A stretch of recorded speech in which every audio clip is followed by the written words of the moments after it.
Bienvenidos a nuestro canal,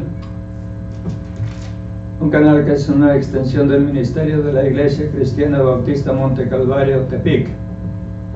Tepic, capital, ciudad capital del estado de Nayarit, en la República Mexicana. El tema que se va a exponer hoy es, como todos los temas bíblicos, controversial. Pero la palabra de Dios es útil, es provechosa, especialmente cuando alguien busca escudriñarla con un corazón y una conciencia limpios. Voy a hacer presentación de quienes nos acompañan a la mesa hoy y vamos a presentar a Daniel Santos Olvera, que es de la Iglesia Bautista de Vallarta, que está de visita entre nosotros hoy. Asimismo, al pastor de esta iglesia en el Puerto Vallarta, el pastor Servando Santos Padilla.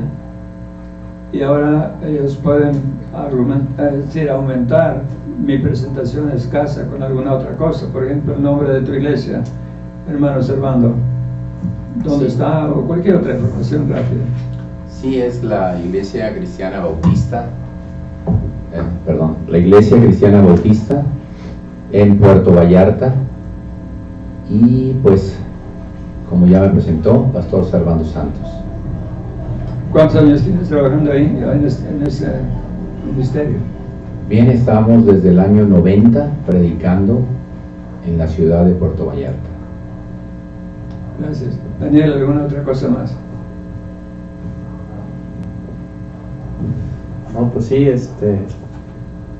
un tema muy importante el que vamos a tocar en esta ocasión, y pues yo creo que va a ser de bendición para muchos de ustedes que nos están viendo,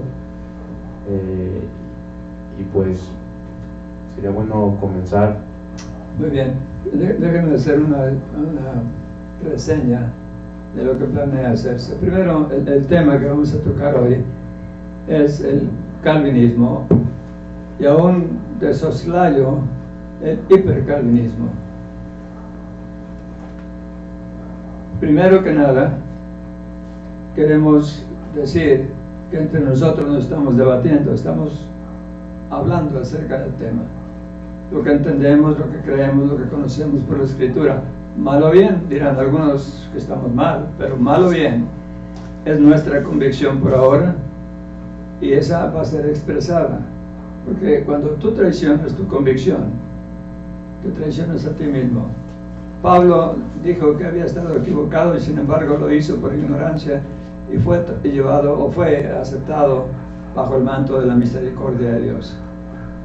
Entonces, esto que vamos a hacer no es para ver quién es mejor, o no estamos juzgando a los que son calvinistas, simplemente estamos exponiendo lo que entendemos y creemos acerca de esta doctrina.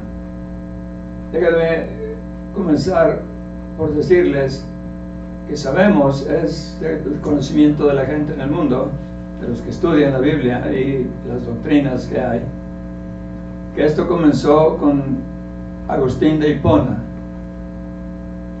siguió con Jerónimo, vinieron otros, incluso no clérigos o no sacerdotes, y finalmente tenemos el máximo exponente, Calvino, de donde la doctrina toma el nombre, calvinismo.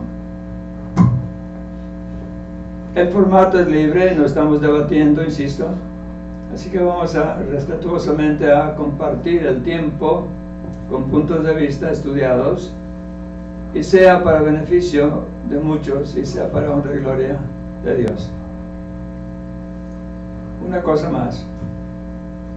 De los 5 puntos del calvinismo, hay uno que en lo personal me parece totalmente fuera de orden, y es que si analizamos este punto y los otros 4 con él, vamos a encontrarnos con que Dios no es soberano, o es un soberano villano, o es un soberano tirano. Si Él discriminó, y no hay acepción de personas para con Dios, recuerden, Si Él discrimina y salva a unos y condena a otros sin ningún recurso, sin ninguna apelación, no es un soberano, es un tirano. Y nosotros no creemos eso. Vamos pues a empezar a desmenuzar el tema y Dios nos ayude. Adelante. ¿Quieres comenzar, hermano Segundo?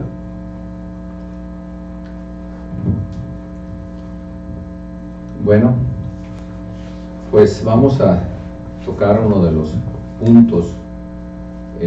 Normalmente uno de los primeros puntos sería acerca de la depravación o inhabilidad total del hombre con respecto a la salvación.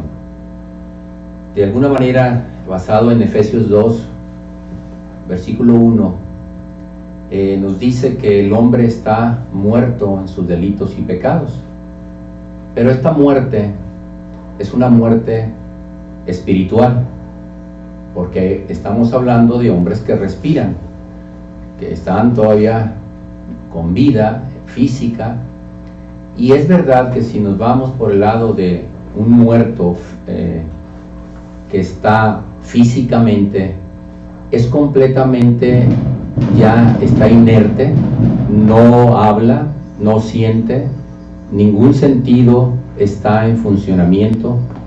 Es verdad que está completamente sin responder, sin reaccionar a cualquier cosa que uno quiera interactuar con él. Pero no es el caso del sentido que el libro de Efesios le está dando. El libro de Efesios, cuando hablamos de que el hombre está precisamente muerto en sus delitos y pecados, está hablando de su condición ante Dios. Está hablando que está separado de Dios, porque el origen de la palabra muerte precisamente tiene que ver con separación. La muerte física es la separación del alma del cuerpo, y la muerte espiritual es la separación del hombre pecador de Dios. Por lo tanto, el que esté separado de Dios, muerto en sus delitos y pecados, en tiempo presente, aquella persona que no ha recibido a Cristo como su Salvador, es verdad, está muerto en sus delitos y pecados. Dice otra porción que si no recibe a Cristo, no cree en Él, en tiempo presente ya ha sido condenado. Por lo tanto, estamos hablando de esa muerte espiritual, que es la condición en la que él se encuentra ante Dios, el ser humano sin Cristo, como se encuentra ante Dios.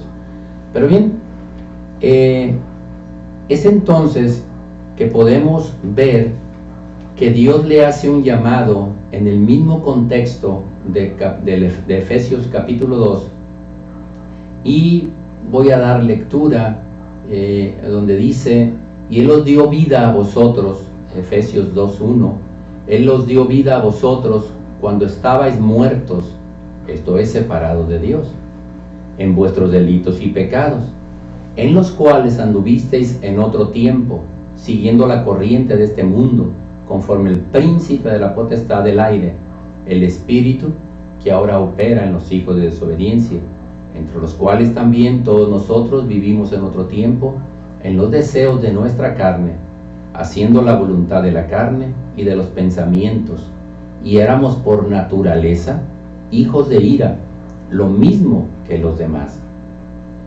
Pero Dios, que es rico en misericordia, por su gran amor con que nos amó, aun estando nosotros muertos en pecados, nos dio vida juntamente con Cristo. Dice: por gracia sois salvos, entre paréntesis, y juntamente con Él nos resucitó, y asimismo nos hizo sentar en los lugares celestiales con Cristo Jesús, para mostrar en los siglos venideros las abundantes riquezas de su gracia en su bondad para con nosotros en Cristo Jesús. Aquí está dando por hecho a los que hemos creído en la obra salvadora de Jesús. Dice el 8, porque por gracia sois salvos. Pero quiero, y no por la fe, por gracia sois salvos por medio de la fe, disculpen. En Efesios capítulo, en el 5, nos dice en el 13, mas todas las cosas cuando son puestas en evidencia por la luz, son hechas manifiestas, porque la luz es lo que manifiesta todo. Y quiero decirles que el Evangelio es la luz, Jesucristo es la luz, y cuando se le presenta a una persona el Evangelio, se le presenta la obra de Cristo, mire, dice que la luz se manifiesta todo a través de la luz. 14, por lo cual dice, despiértate tú que duermes y levántate de los muertos. Es el Evangelio entonces que viene y le alumbra a la persona, se da cuenta de su condición en la que se encuentra ante Dios, porque eso va a ser el Evangelio, es poder de Dios para salvar a aquel que lo cree, y no es poder humano, es poder de Dios. Le va a alumbrar. El Evangelio entonces es el que le alumbra al muerto y le está haciendo un llamado: levántate de los muertos y te alumbrará Cristo. Ahora bien, Cristo es la luz, el Evangelio es la luz, y por lo tanto podemos ver que Dios hace un llamado a través de Cristo, a través del Evangelio, para que el que está muerto en sus delitos se levante. Le hace el llamado: despiértate tú que duermes, levántate de los muertos. Bien, en esta porción podemos pues ver que el hombre, no podemos decir a la manera de un muerto físicamente que no tiene nada que hacer. No, creemos entonces que el Evangelio poderoso de Dios, el único Evangelio, puede despertar, levantar de los muertos a aquella persona que cree en Jesucristo. Así es. Me gustaría añadir algo, te doy el tiempo enseguida, Daniel. Tenemos bastantes escrituras como para asegurarnos de que Dios no actúa arbitrariamente y, como dije al principio, condena a unos y salva a otros. ¿Qué sentido tendría Juan 3:16, por ejemplo? Le dice que de tal manera amó Dios al mundo. El mundo incluye a cada ser humano que ha venido, vive ahora o vivirá en algún tiempo en este planeta. Es decir, a todos, sin discriminar a nadie. Para secundar esta enseñanza, podríamos hablar de 1 Timoteo 2:4, donde dice que Dios quiere que todos los hombres se arrepientan y vengan al conocimiento de la verdad. En otra parte dirá, Dios quiere que todos se arrepientan y sean salvos. Pues si ese es el querer de Dios, ¿cómo puede entonces contradecirse y decir, sí, pero a ti no, porque a ti ya te condené? Este es el punto crítico si hablamos de esta doctrina, y de eso estamos hablando. No podemos ver a un Dios tirano, sino a uno soberano, desde luego, pero equitativo, sin discriminar. ¿Cómo es posible que después de versículos como este, y hay muchos más, algunos sigan pensando que Dios es así y que la redención es limitada a cierto número de personas y que somos unos robots que no tenemos ninguna vela en el entierro, como se dice, nada que hacer, porque Dios es soberano? Finalmente, muchos de los calvinistas confunden la palabra presciencia, SC, presciencia, o preconocimiento de Dios. Sabemos que Dios es omnisapiente, pero la confunden la palabra con elección, y yo diría selección, si es como ellos dicen. No se trata de elegir, se trata de seleccionar a los que Dios quiere salvar. Y no podemos entenderlo así, a la luz de las Escrituras. Deberíamos diferenciar entre preconocimiento de Dios, el hecho de que Dios sabe quién va a responder sí y quién no al llamado evangélico. Entre esto y la decisión arbitraria, discriminativa de Dios, diciendo, tú no, tú sí. Y esto desde antes de que vinieran al mundo. Curioso, van a estar en Cristo antes de estar en Adán. Y cuando están en Adán y la riegan en el huerto, la riegan, se equivocan, pecan, desobedecen, vuelven a estar otra vez en Adán. Y luego viene otra vez la reconciliación. Y es un nunca terminar con ese ciclo. Me caí, me levanté, me caí, me levanté. No es posible que se entienda correctamente que en Adán eran justificados antes de que vinieran al mundo. Pero eso es lo que enseñan. Sí, así es. De hecho, el pasaje que mencionó, o a lo que hizo alusión de conocimiento de Dios y elección de Dios, son dos cosas diferentes. No es lo mismo decir que Dios eligió a quien se iba a salvar y a quien iba a condenar, o quienes iba a rescatar de su condenación, a decir Dios ya sabía quiénes se iban a condenar. No es lo mismo, claro. No es lo mismo. También tenemos en Romanos 8:29 que a los que antes conoció, está hablando del conocimiento de Dios, del preconocimiento de Dios, a esos predestinó. Entonces yo pienso que muchos calvinistas están malinterpretando esto. ¿Puedo preguntar algo? A los que Dios conoció también predestinó. ¿Es Dios omnisapiente? Claro que sí. Entonces, ¿qué es lo que no conoce? ¿A quién no conoce? ¿Quién no conoció? Exacto, a todos. A todos. A todos los conoce. Y sin embargo, si solo uno si él hubiera sabido, y lo sabe desde siempre, que solo uno iba a responder sí a su sacrificio, a su sangre, al Evangelio, aún así hubiera muerto. Así es. Entonces, ¿dónde está la todos. discriminación? Murió por todos, pagó por todos. Así es. Si no hubiera hecho eso, sería un Dios que hace elección parcial, es decir, sería un Dios parcial, que hace acepción de personas. Y tenemos pasajes como lo son Romanos 2:11, Hechos 10:34, Gálatas 2:6 y Efesios 6:9, que afirman cómo es que Dios no hace de ninguna manera ningún tipo de acepción de personas. Algo muy importante también que me gustaría tocar en este punto, y ahorita usted lo mencionó, es acerca de la soberanía de Dios. Usted dijo que Dios no es que Dios es soberano, pero que no es ningún tirano. Entonces, ¿cómo Dios puede a nosotros decirnos en Marcos 12:30 y 31 que amemos a nuestro prójimo, a todo el prójimo? Y en Mateo 5 incluso nos dice que amemos a nuestros enemigos, y Él mismo no lo hizo. ¿Acaso Dios se contradice? ¿Nos va a pedir que hagamos algo que Él mismo no hizo? No. No, claro que no. También, siguiendo la misma línea, esto no podría influenciar el comportamiento de un cristiano. Sabemos que Efesios 4:13 nos dice que la meta del cristiano es llegar a la estatura del varón perfecto o de Cristo.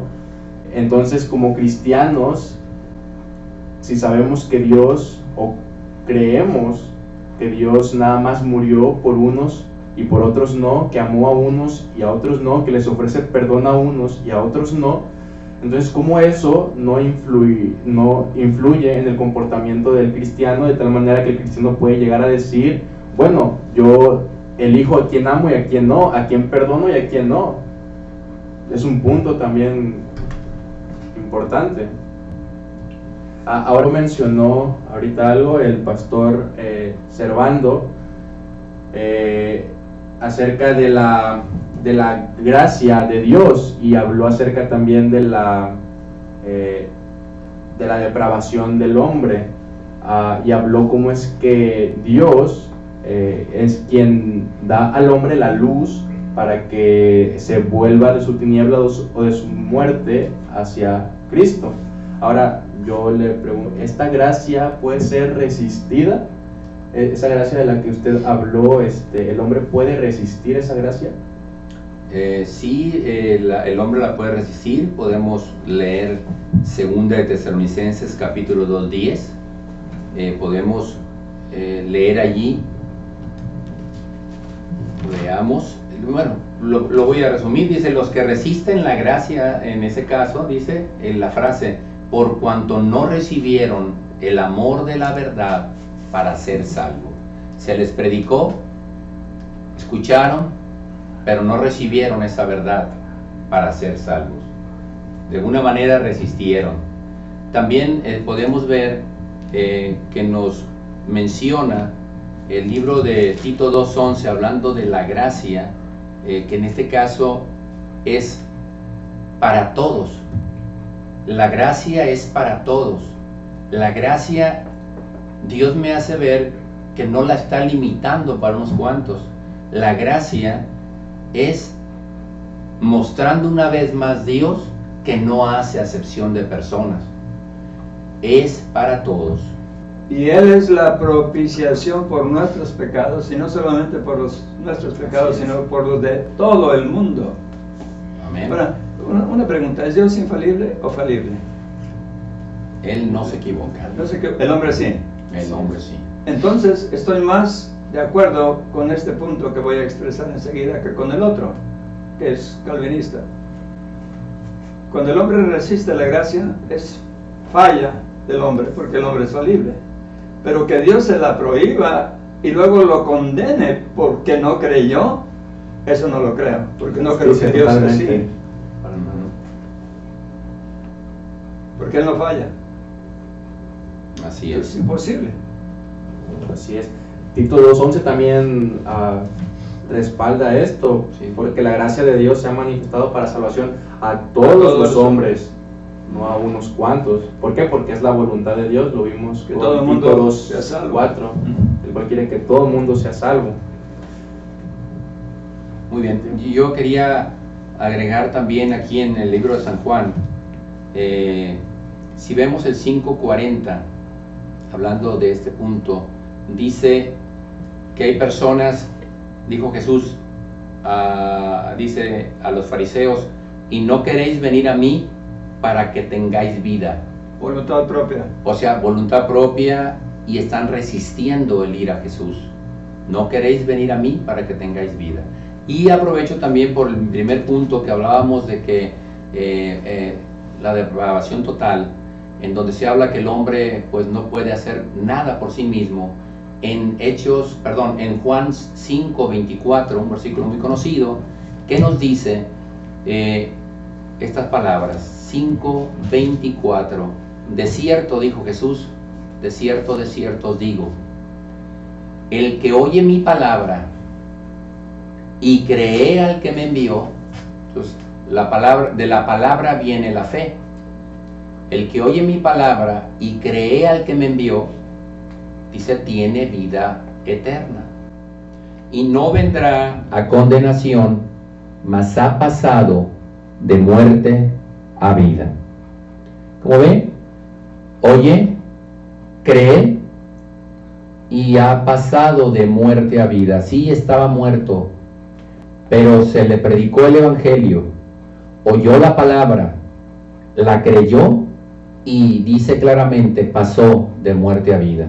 Pero hay que entender que no fue un acto, aunque si bien es cierto Dios hace al que cree, lo hace una nueva criatura, pero no es un acto que Dios lo haga sin antes ver esa fe o haber mostrado esa fe la persona que oyó el evangelio.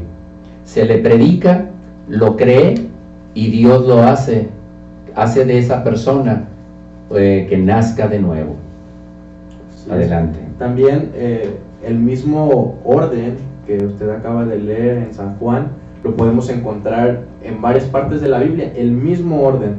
Por ejemplo, en Efesios capítulo 1, versículo 13, podemos ver el mismo orden cuando el apóstol Pablo está hablando y dice: de manera que vosotros, habiendo oído la palabra de verdad, ahí está, punto, oír la palabra de verdad, el evangelio de vuestra salvación, y habiendo creído en él, ahí está el otro punto, oír, creer, fuisteis sellados con el Espíritu Santo de la promesa.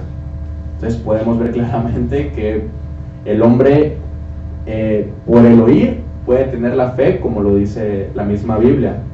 No es que el hombre esté incapacitado para poder creer, por más que oiga, ¿no? Imposible. ¿Qué caso tendría que Dios le pidiera al hombre hacer algo que no puede hacer? Que no le permite hacer. Exacto. Ningún caso, no es posible. Sería injusto si Dios pidiera algo que el hombre no pueda hacer.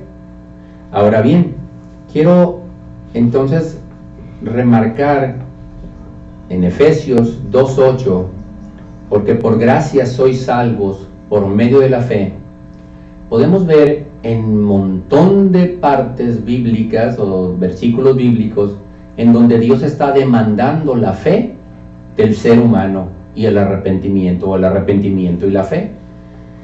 Si podemos ver que lo está Dios demandando, oigan bien, no que se los esté dando Dios.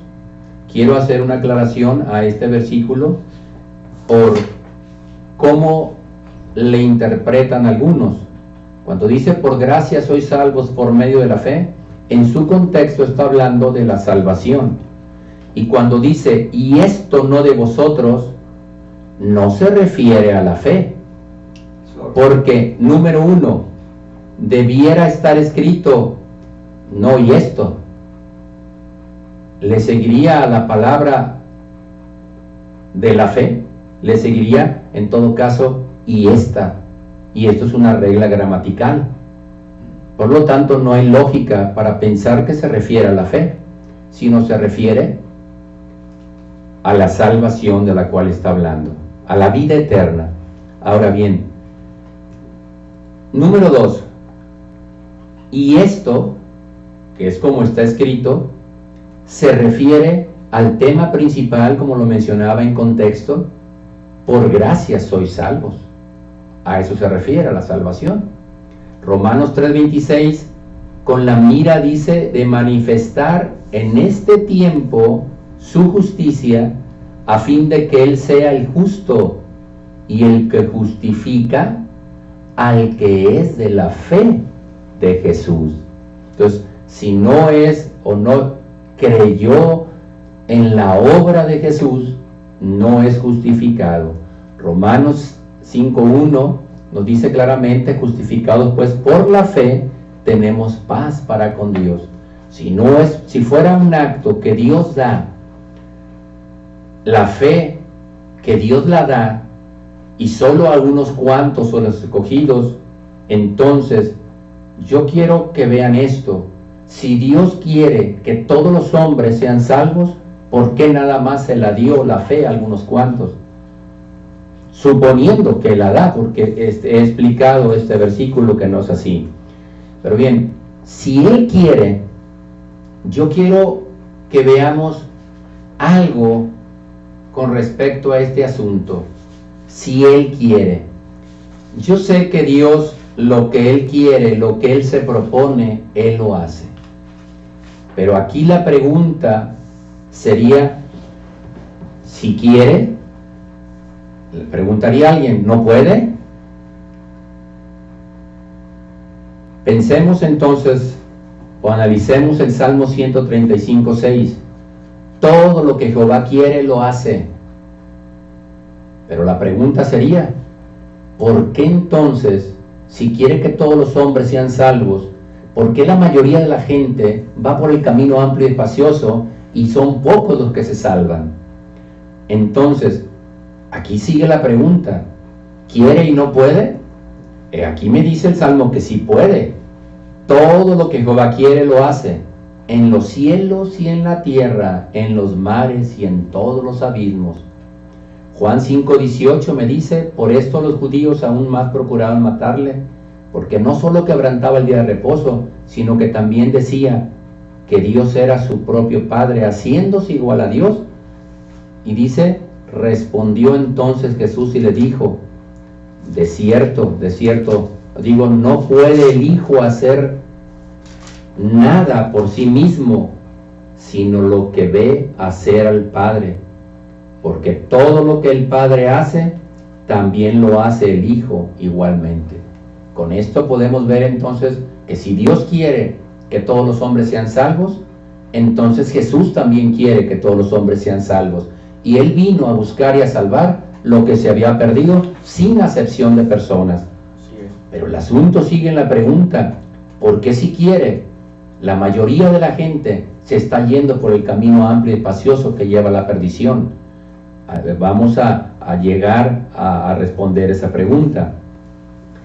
Podemos ver entonces que Dios demanda del hombre la fe, como leíamos en San Juan 5:24.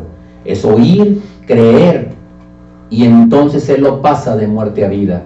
Entonces concluimos que hay una condición que Dios le da al hombre, la de creer a la obra que Jesús ha hecho. Jesús dijo, el que oye mis palabras y cree al que me envió, le cree a Dios, ese tiene vida eterna. Entonces hay una condición. Y vuelvo a repetir que el hecho de pedir Dios o demandar del ser humano lo que es la fe y el arrepentimiento, es porque es posible que el hombre responda. Es posible entonces, si no lo hubiera Dios demandado. Quiero ahora, con respecto a la palabra todos, que me dice en el libro de 1 Timoteo 2:4, cuando dice, quiero que todos los hombres sean salvos. Hechos 10:34 al 35 me dice, entonces Pedro, abriendo la boca, dijo, en verdad comprendo que Dios no hace acepción de personas, sino que en toda nación agrada del que le teme y hace justicia. Aquí es el caso de Cornelio, como está contando aquí Pedro lo que había sucedido. Él se dio cuenta que Dios no hacía acepción de personas. Por lo tanto, estamos viendo que sí quiere que todos los hombres sean salvos. No importa de qué lugar sean, Él podemos ver que murió por todos. Podemos ver, pues, de una manera que incluye, de alguna manera, o podemos ver que están relacionados todos principalmente los 4 primeros puntos de la manera de pensar del calvinismo, están relacionados. Y de alguna manera también nosotros, al estar contestando, si se fijan, estamos tocando inevitablemente cualquiera de esos 4 puntos. Por eso hablamos de que sí responde el hombre, sí Dios le está dejando una responsabilidad al hombre, o una decisión que podríamos en este momento tocar, que sí hay un libre albedrío, porque si no, entonces Dios no hiciera el llamado para que decida la persona venir a Cristo o no venir a Cristo. Adelante. Hay bastantes escrituras que contradicen los puntos básicos del calvinismo. Por citar algún pasaje o dos, Mateo 20:28, Romanos 5:19 y 3:23. Asimismo, 23, 37, 25, 41 y siguientes. Marcos 3:28 y siguientes. Juan 1:12 es un típico ejemplo de esto. A los suyos vino y los suyos no le recibieron, mas a todos los que le recibieron. Esto implica voluntad propia. Así es. Ahora, dirá el calvinista, no, es que Dios ya los había precondicionado. Entonces volvemos al punto de partida. Entonces Dios precondicionó a unos para que respondieran sí, a otros para que respondieran no. Volvemos al punto crucial, no. Respondieron, mas a todos los que le recibieron, a los que creen en su nombre. Ahí está el primer elemento mencionado hace unos minutos, la fe. Les dio potestad, poder, autorización de ser hechos hijos de Dios, porque no eran. Sin embargo, en la doctrina calvinista se asegura que antes de la fundación del mundo, escúchame bien, antes de la fundación del mundo, cuando Cristo ni siquiera había venido, y el hombre no estaba sobre la tierra, antes de que apareciera el hombre sobre la tierra, antes de que el mundo fuera, ya Dios en su preconocimiento, no en su selección arbitraria, ya había determinado que unos lo harían y otros no. Pero no es como ellos lo entienden. Mas a todos los que le recibieron, les dio potestad de ser hechos hijos de Dios. Y habla de que no es hechura de hombre. La obra de salvación es de Dios. Pero no se refiere a la preselección de que hablan ellos. Eso es totalmente diferente. Romanos 5, 6 al 18. Segunda de Corintios 5, 14, 15. Primera de Timoteo 2, 3 al 6, 4, 9 y 10. Segunda de Pedro 3, 9. Y Juan 2, 2 y 5, 13. Es fácil estudiar estos pasajes y darse cuenta, si se busca con mente abierta, con conciencia clara, que no es como la doctrina calvinista propaga que es. Ahora, esto parecerá personal y partidarista o sectario, pero no lo es, y Dios conoce mi corazón más que todos los seres humanos.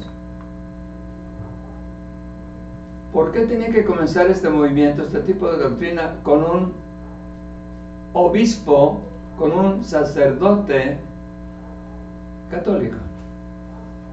¿Por qué? ¿Por qué viene de allá? ¿Por qué hablamos de Calvino, que también prácticamente lo era? ¿Por qué hablamos de Jerónimo, traductor de la Vulgata Latina, que también lo era? ¿Ven? ¿Ven la conexión o no la ven? Hay una conexión. Hay una línea, y la podemos trazar en la historia, que habla de quién ha estado empujando esto. Si usted quiere probárselo, o desaprobarlo, o desengañarse, vaya a la palabra de Dios. Hay bastante información en la Biblia. Adelante, hermano. Así es. Bueno, yo puedo afirmar, sí, Dios nos eligió. En Efesios 1:3, bendito sea el Dios y Padre de nuestro Señor Jesucristo, que nos bendijo con toda bendición espiritual en los lugares celestiales en Cristo. Según nos escogió en Él, en Cristo, antes de la fundación del mundo, para que fuésemos santos y sin mancha delante de Él. Ahí está lo que dije, antes de la fundación del mundo. Esto tiene una significación muy importante, porque ahora contrasten con desde la fundación del mundo, desde que el hombre aparece sobre la tierra. Como dije hace unos minutos al comenzar, en ese caso, si usamos ese término en la Biblia, estamos diciendo que antes de que existieran, estaban en Cristo. Pero luego estuvieron en Adán, cayeron. Y la Biblia lo dice claramente, porque el pecado entró por un hombre, ese es el primer Adán. Entonces, antes de la fundación del mundo estaban en Cristo, seleccionados ya. Después caen con Adán, y después en Cristo vuelven a ser levantados. ¿Cómo está eso? Esa no es doctrina bíblica. Ni siquiera los que alegan que la salvación se pierde podrían aceptar esto. No es desde antes de la fundación, es después de la fundación. O de lo contrario, ocurre lo que acabo de explicar. Así lo dice el texto, y lo leíste como está escrito. Pero hago esta aclaración porque es importante distinguir entre antes y desde la fundación del mundo. Muy bien, sí. Okay. La diferencia en antes y desde. Bien, quiero igual en el 5, en amor, dice, habiéndonos predestinado para ser adoptados hijos suyos.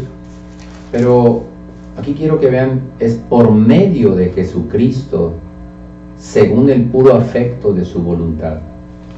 O sea, Dios determinó, su voluntad fue que fuera precisamente por medio de Jesucristo. El medio es Él. O sea, Él es el único mediador entre Dios y los hombres para llegar a Dios. Por lo tanto, no cabe duda que para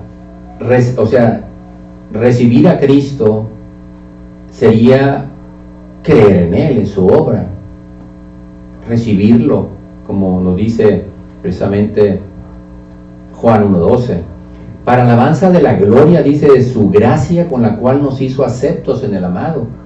Es su gracia que derrama a la persona que ha creído en la obra de Jesucristo, en quien tenemos redención por su sangre, el perdón de pecados según las riquezas de su gracia que hizo sobreabundar para con nosotros en toda sabiduría e inteligencia. Entonces, Dios nos elige, Él ha determinado a quién elegir. Si lo hizo desde en aquel entonces, en su preconocimiento, sabe quiénes creeríamos, eso es cierto. Él sabe quiénes creerían, Él sabe quiénes no creerían. En ese sentido, Él puso las condiciones. O sea, no le elegimos nosotros a Cristo, Él nos eligió a nosotros porque Él puso las condiciones a quién elegiría. En este caso, estamos hablando de el arrepentimiento para con Dios y la fe en Jesucristo. O sea, Él puso las condiciones para elegirnos.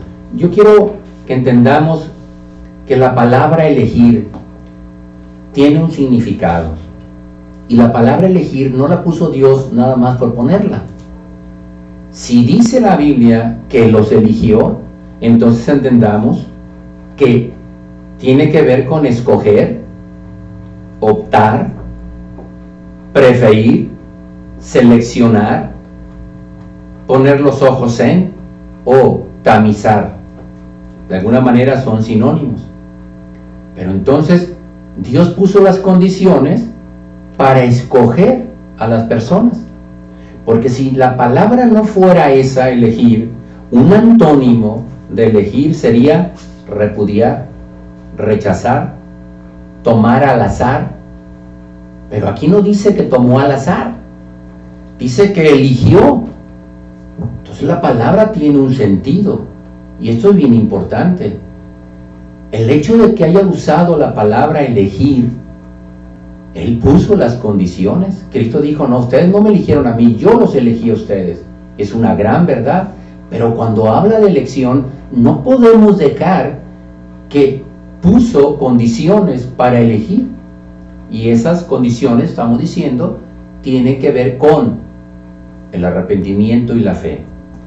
Ahora bien, dije que es el Evangelio que alumbra a la persona, que le hace ver a la persona su triste condición en la que se encuentra por causa de su pecado ante Dios. Pero bien, le alumbra la persona. Entonces, algunos creerán, dice en el contexto de Romanos 10, que no todos creyeron a nuestro anuncio, refiriéndose a Isaías. Es una verdad. Mas sin embargo, ¿cómo invocarán de aquel que no han oído? Es necesario que escuchen el Evangelio, es necesario que realmente alguien les lleve el Evangelio, lo oigan, y aquel que lo cree, dice claramente, invocarán su nombre porque serán salvos. Bien, entonces podemos ver que elegir tiene un significado ya por sí solo.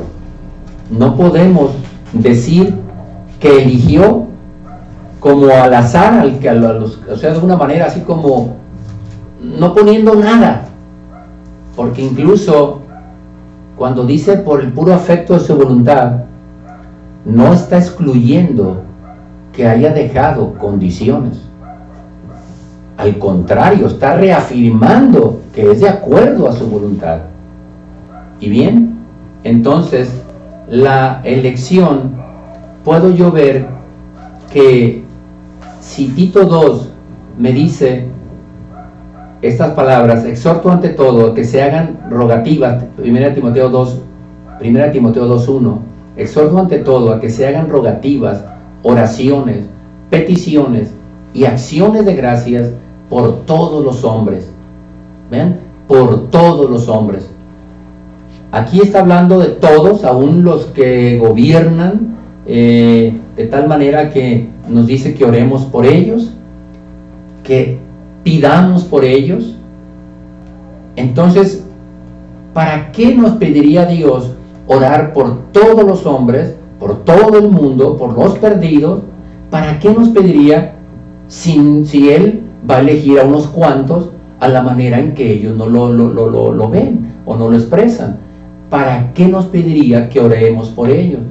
Si Dios, podríamos tomar una actitud de decir, no, pues si Dios ya sabe quiénes quiénes son los elegidos, pues no tiene caso que yo ore por porque si que estoy orando no es de los elegidos, ¿en qué cambio yo de alguna manera a Dios?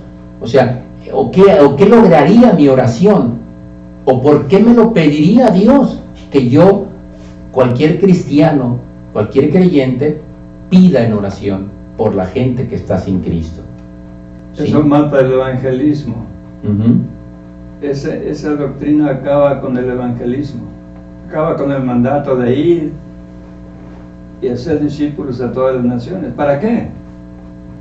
Bueno, es No verdad tiene que hay sentido, que se conoce un grupo de calvinistas que algunos le llaman hipercalvinistas, que han llegado al extremo de que no es necesario predicar el evangelio. Ahora quiero aclarar algo.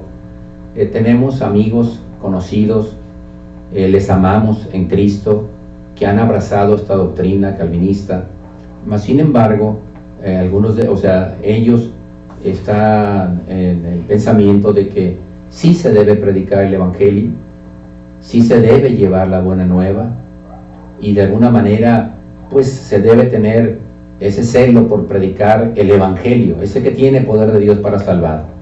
De alguna manera, en ese aspecto, bueno, tienen ese sentido, y qué bueno. Y a la vez aclaro para decir que de alguna manera pues pudiera haber un corazón sincero, no dudo de ello, que tengan pues un corazón sincero con respecto a lo que hacen, pero igual el hecho de poder exponer nuestros puntos acerca del calvinismo, en contra del calvinismo. Nuestro deseo no es el hecho de solamente querer levantar, como dice el dicho mexicano, el chinchero, o alborotar, no, sino yo creo que lo hacemos humildemente, lo hacemos con el deseo de expresar lo que creemos y por qué lo creemos, tomando por supuesto bases bíblicas, independientemente de que ellos puedan decir, pero es que también nosotros tomamos bases bíblicas, pero como dijo el apóstol, considera lo que te digo. Pero bien, solo quería mencionar algo más con respecto a que Dios sigue diciendo acerca de esto de que oremos, que esto es bueno y agradable delante de Dios. Esto implica que verdaderamente nos preocupa la gente sin Cristo, nos preocupa y que nos pide que oremos, que tenemos misericordia por ellos, que oramos, que pedimos, que vamos y llevamos la buena nueva. Es algo que en su contexto lo está diciendo, pero luego dice la razón por qué nos pide que oremos y la misericordia que debiéramos mostrar al mundo, de movernos por los nuestros, por familiares, por vecinos, por conocidos, no sé, pero nos lleva al versículo precisamente que ya se ha mencionado, el versículo 4, el cual quiere, hablando de Dios, que todos los hombres sean salvos y vengan al conocimiento de la verdad. Bien, entonces no hay duda de que Dios sí elige, pero ha puesto condición para elegir. Desde antes de la fundación del mundo, Él nos escogió, no nosotros a Él, como lo dice Jesús. Adelante, tenías algo que decir. Una pregunta para Daniel, Sí. porque me la acabas de sugerir con tu exposición. Uh-huh. Tomando en cuenta uno de los puntos principales del calvinismo, total depravación. Esas condiciones de que hablaba Servando, Sí. ¿cómo las toma una persona que está totalmente fuera de sí?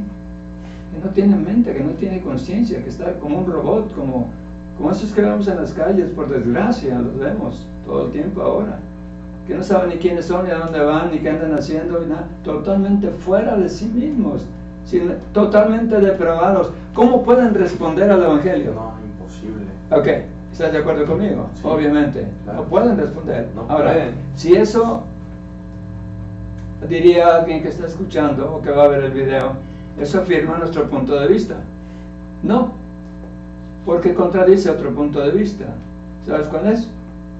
¿Cuál? ¿Está jugando Dios con ellos como el gato juega con el ratón antes de tragárselo o qué? Porque si están totalmente depravados y se les predica y se les predica y se ruega y se ora por ellos, sabiendo que no van a entender, ¿cuál es el propósito? Ninguno. ¿Cuál es el beneficio? Ninguno. Se contradicen los puntos entre sí, como ya fue mencionado. Sí. Y Dios no se contradice.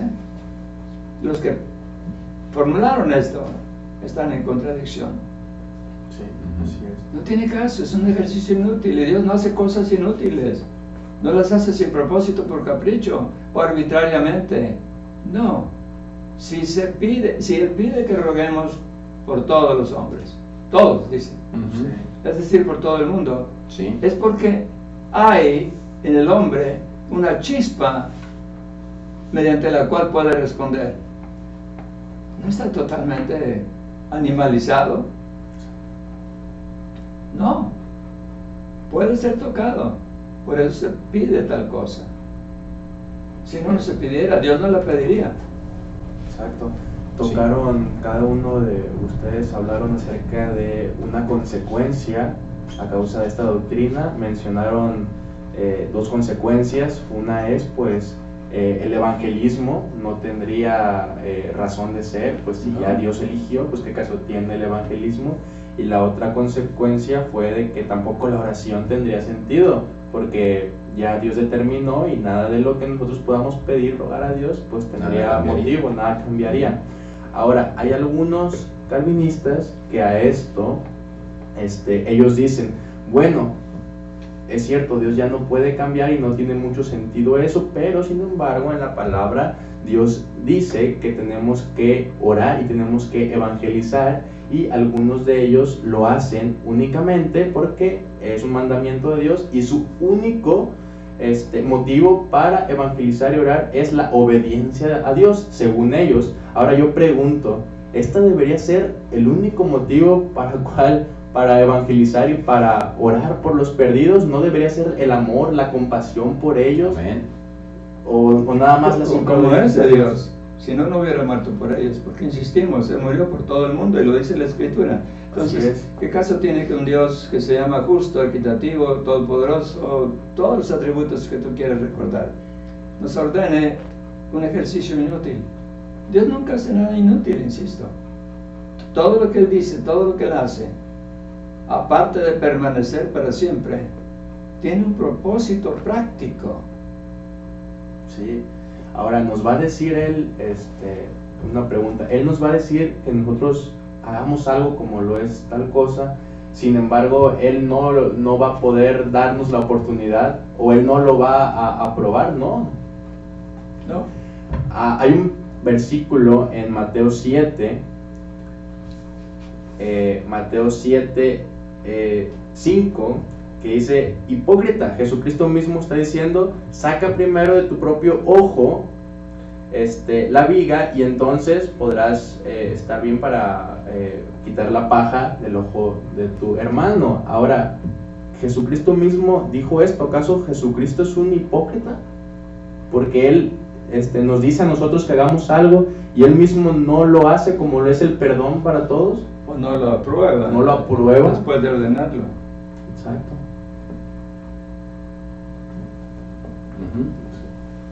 ¿Tienen algún comentario más?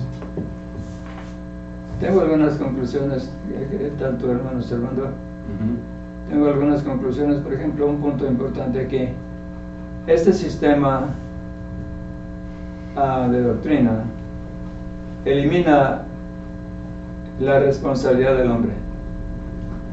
se vuelve apático, ritualista. Las iglesias se mueren, o nunca fueron, se vuelven clubes sociales, se vuelven hacia el ecologismo, hacia los derechos humanos, hacia todas esas cosas, pero no hay conexión espiritual con Dios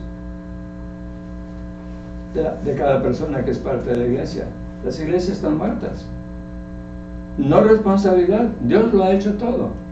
Quiero señalar aquí algo que oí recientemente. En los días de estos meses pasados, con el escándalo en Venezuela, el Papa Francisco estaba criticando a Nicolás Maduro, y con una cara así le dice: todo para el pueblo, pero no con el pueblo. Le dice como criticándolo, ¿no? Todo haces para el pueblo, pero no con el pueblo. Y yo, ¿con qué cara se puede hablar así si eso es lo que ha hecho la Iglesia de Roma todo el tiempo? Todo para el pueblo, aunque sea falso también, pero nada con el pueblo. Y ahora le dan alitas un poco, porque si no se les van más. Y parece que están trabajando con el pueblo, pero en realidad no, porque ellos son los que llevan las riendas y determinan y hacen todo lo que tienen que hacer. Esto elimina la responsabilidad, insisto, este tipo de doctrina elimina la responsabilidad del llamado creyente, y las iglesias mueren. No evangelismo, no espiritualidad, no crecimiento, no madurez. Se vuelve un club social, se vuelve un club ecológico, se vuelve un frente para los derechos humanos y para los crímenes contra las mujeres, lo cual en sí no es malo, pero es, ¿cómo te diría? Es, como dice un dicho, darle una barnizada y una pintadita ligera al barco que se está hundiendo y que en 3 días estará en el fondo del mar. O sea, están tocando donde no es. Porque cuando el hombre es cambiado interiormente por el poder del Evangelio, las cosas de tipo social y los problemas se arreglan. Pero si los gobiernos y tiranos quieren legislar la moral, no van a salir del hoyo, se van a hundir más. Estas doctrinas eliminan la responsabilidad personal. ¿Por qué? Todos se lo dejan en la soberanía de Dios. No. Están muertos. Tenemos parte en ello. Y creemos que tenemos parte en ello, y que cuando Dios dice id y hacer discípulos a todas las naciones, es porque se puede hacer, porque Dios quiere que se haga. No es una mentira para decirnos, hágale, pero ya los condené. El que cree estas doctrinas queda anulado, queda inactivo, y las iglesias están mostrando esto más y más cada día.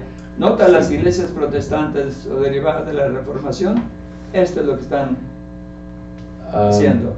¿Me recuerdas algo aquí importante? Jesús dijo: las palabras que os he hablado, esas te durarán el día postrero. ¿Para qué se las llevamos a un muerto?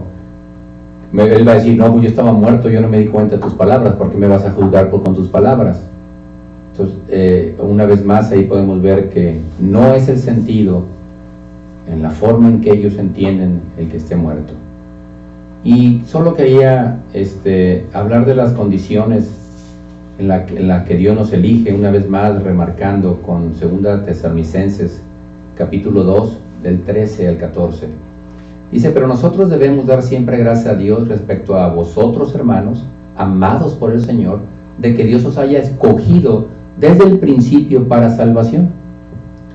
Pero vean bien, mediante la santificación por el Espíritu y la fe en la verdad. Esa es la parte que Dios demanda del hombre. O sea, ¿cómo nos escogió Dios? Ahí está. Quiero decir que Dios, en su soberanía, a Él le plació, determinó dar o dejar al hombre precisamente que respondiese con la fe y con el arrepentimiento. Es parte precisamente de su soberanía. A Él le plació, así lo estableció, y la Biblia nos dice claramente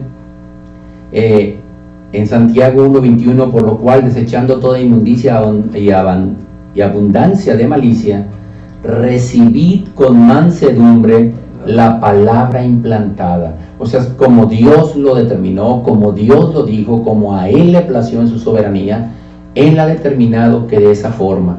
Por lo tanto, quiero solamente mencionar en el 14, dice, a lo cual os llamó mediante nuestro evangelio. Otra vez, es el evangelio que te alumbra, es el evangelio por medio del cual Dios te habla, Dios te llama, Dios te hace ver tu triste condición ante Él, y de allí está, una vez que te alumbró, una vez que te hizo ver, es verdad que puedes o tomar la decisión de recibirlo o de rechazarlo. Muchos no vienen a la luz para que sus obras no sean reprendidas. Muchos toman decisiones precisamente de quedarse como están, viviendo en el pecado, lo abrazan, y aun cuando se les ha alumbrado claramente, están rechazando ese amor de Dios por medio del cual podían ser salvos. Pero sí les alumbró, sí lo hicieron, tomaron la decisión de quedarse allí donde están. Por lo tanto, leía en esta porción de que somos llamados mediante el Evangelio para alcanzar la gloria de nuestro Señor Jesucristo. Y el versículo tan conocido, Juan 3, 15 y 16, dice, porque todo aquel que en Él cree, ahí habla, todo aquel que en Él cree, o para que todo aquel que en Él cree no se pierda, mas tenga vida eterna. Otra vez, si no cree, se va a perder. De hecho, perdido estaba en sus pecados. Pero si cree, no se pierde, tiene vida eterna. La gracia de Dios es el regalo de Dios, y nada le quitamos la gracia de Dios. Porque yo podría ofrecerle o haber comprado un regalo para dárselo a alguien que cuando llegue a dárselo me dijera, no quiero nada. Pero no deja de ser que era un regalo. Yo hice la compra, pero aquel lo rechazó. Eso es gracia. Mas sin embargo, podemos ver entonces que la gracia puede ser resistida por el hombre. Muy bien. Adelante. Hablando del mismo punto de la gracia irresistible, el cuarto punto del tulip, así llamado, yo quiero hacer una pregunta.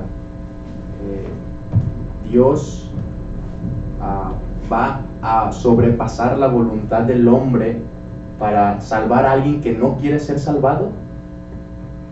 Si el hombre no quiere ser salvado, si el hombre quiere seguir haciendo lo que el mal, no quiere venir a la luz, ¿Dios va de todas maneras a salvarlo?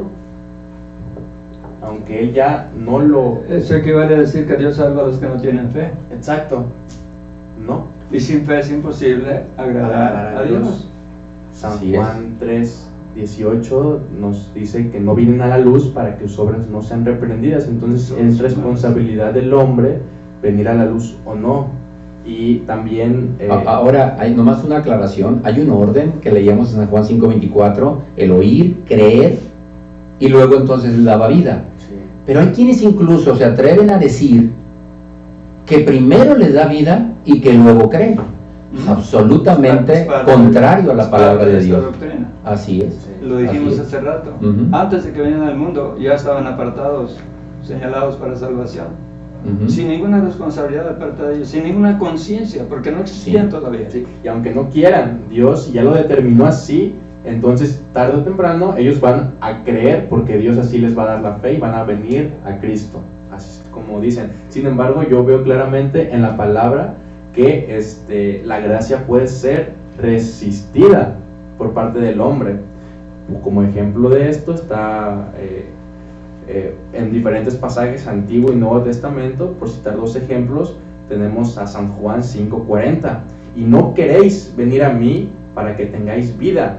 Dios no va a forzar al hombre, Dios no quiere robots que lo obedezcan simplemente porque así Dios lo determinó desde antes de la fundación del mundo. Dios eligió a unos y a otros no, para nada. Otro pasaje muy claro también está en Romanos capítulo 10, versículo 21 dice, mas contra Israel dice, todo el día extendí mis manos a un pueblo rebelde y altercado. Exacto.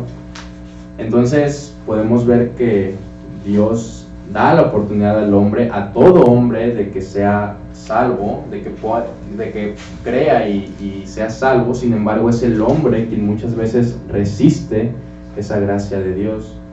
También me gustaría leer un pasaje en Apocalipsis o Revelación, capítulo 3, versículo 20, precisamente. Dice, he aquí que yo estoy parado a la puerta y llamo. Si alguno oyere mi voz y me abriere la puerta, entraré a él y cenaré con él y él conmigo. Aquí podemos ver la responsabilidad tanto de Dios como del hombre. El hombre tiene la responsabilidad de abrir la puerta y aquí Dios está tocando. No, Dios no entra a la puerta en contra de la voluntad del hombre. El hombre tiene que abrir la puerta. Dios no obliga al hombre en sí a creer. Dios está tocando, parado a la puerta y llamando, y es el hombre quien abre la puerta. Para redondear un poquito con otro pasaje que prueba el punto anterior, en Hebreos capítulo 6, a partir del versículo 4, se nos dice, porque es imposible que los que una vez fueron iluminados, primer elemento, conocimiento del plan de Dios para salvación, obviamente, en el contexto bíblico entero, y que gustaron del don celestial, y que fueron hechos partícipes del Espíritu Santo. Ojo, no está diciendo que recibieron, está diciendo que se les ofreció. Sí. Fueron hechos partícipes del Espíritu Santo. Y que gustaron la buena palabra de Dios. Oyeron. Y los poderes del mundo venidero. Y recayeron. Se les está ofreciendo el regalo. Y parecen entusiasmados, parecen estar a punto de decir, sí, yo quiero eso, y ¡pum! Y lo vemos todo el tiempo en las iglesias. Y recayeron. Es imposible, recuerda el verso 4 cómo comenzó, es imposible que los que pasan por esto que acabo de describir y recayeron, es imposible que sean renovados otra vez para arrepentimiento. Porque habiendo conocido la verdad, que es lo máximo que pueden conocer y entender, la rechazaron. Y cuando se rechaza la verdad, no queda más que el error. Automáticamente caes en el lado equivocado. Así, no pueden ser renovados para arrepentimiento, crucificando de nuevo para sí mismos el Hijo de Dios. Como diciendo, bueno, a mí no me gusta cómo moriste por mí. ¿Por qué no haces esto otra vez y lo haces de esta manera? No, la cosa no va por ahí. Pero oyeron, fueron iluminados, gustaron, fueron partícipes, se les dio, se les ofreció parte en el reino de Dios. Y dijeron no. Sabiendo. Dice que esto es imposible, que Dios se vuelva a sacrificar por ellos nada más. Porque con un solo sacrificio hizo perfectos para siempre a todos, ¿no? Todos los que creen. Entonces, yo pregunto, y esta es mi conclusión final, pasajes como estos, y se mostraron varios hoy, nos dicen que el hombre tiene la capacidad de responder sí o no. Y en el mundo real, todos los días hacemos decisiones durante nuestra vida, sí o no. Y mientras decimos, pues, quién sabe, a lo mejor sí, tal vez no, no estoy seguro, vacilamos y seguimos pensando en ello, y finalmente, equivocado o no, tomamos una decisión. Si Dios nos dio esa capacidad para el mundo en que vivimos físicamente, ¿con cuánta mayor razón debió darnos una autoridad, una capacidad, un deseo de escudriñar en lo espiritual cuando Él nos habla? ¿Qué caso tendría que existiera su palabra si no nos dio esa capacidad? Es absurdo, herético pensar así. Obviamente este pasaje revela estas verdades. Ahí está el plato, no quiero comer. pero es que es lo que te conviene, es lo que necesitas, pero no quiero comer. Hay un dicho, y termino con esto: a un caballo lo puedes llevar a donde hay agua, pero no lo puedes obligar a que beba el agua. Y eso ilustra esto. Así es.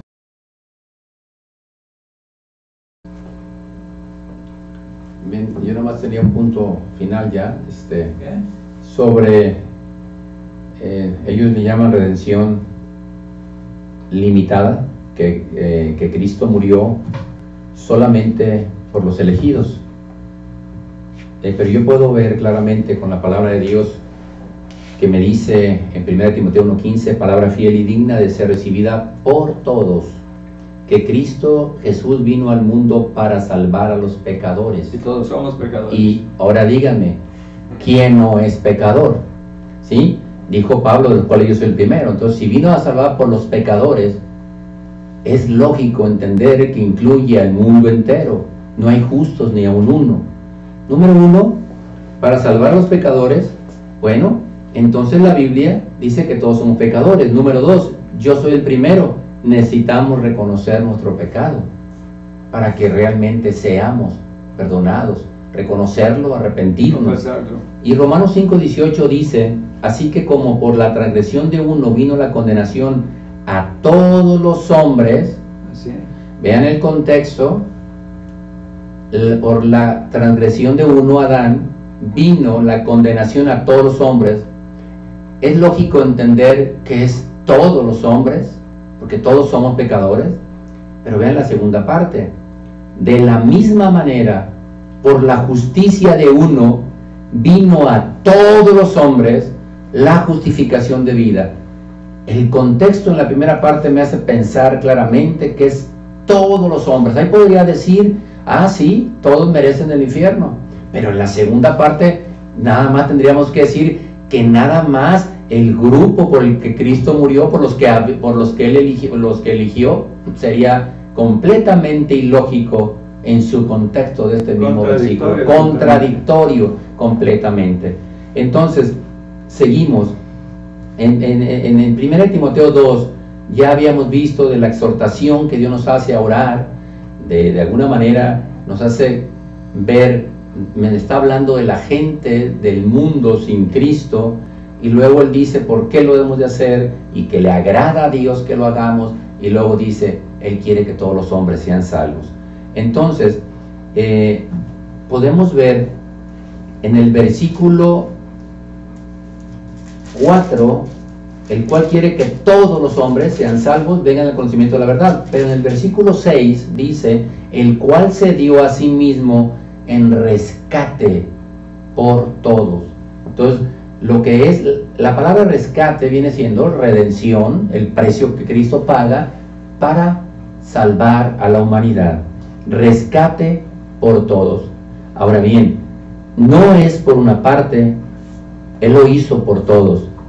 Ahora la parte que le corresponde al hombre, la cual una y otra vez llama a que creamos, a que nos arrepientamos, es la que le corresponde al hombre. Pero Él sí murió por todos. Y podemos ver en 1 de Timoteo 4:10 que nos dice, que por esto mismo trabajamos y sufrimos oprobios, porque esperamos en el Dios viviente, que es el Salvador de todos los hombres, mayormente de los que creen. ¿Cómo puedo entonces entender o diferenciar de esto? De todos los hombres, mayormente de los que creen. O sea que sí fue Salvador de todos los hombres. Bien, y vemos en Salmo 145:8, clemente y misericordioso es Jehová, lento para la ira y grande en misericordia. No pudo entonces haber solo tenido misericordia por unos cuantos y por los demás no. Nos dice el Hechos 17:30, pero Dios, habiendo pasado por alto los tiempos de esta ignorancia, ahora manda a todos los hombres en todo lugar que se arrepientan. Ahí está lo que Dios demanda del ser humano, y a todos los hombres. No, nomás arrepiéntanse los que yo escogí, porque los demás, aunque se arrepientan, no los escogí. A otra cosa más. En Tito 2:11 dice, porque la gracia de Dios se ha manifestado para salvación a todos los hombres. Segunda de Pedro 3:9, el Señor no retarda su promesa, según algunos la tienen por tardanza, sino que es paciente para con nosotros, no queriendo que ninguno perezca. No hay acepción de personas aquí.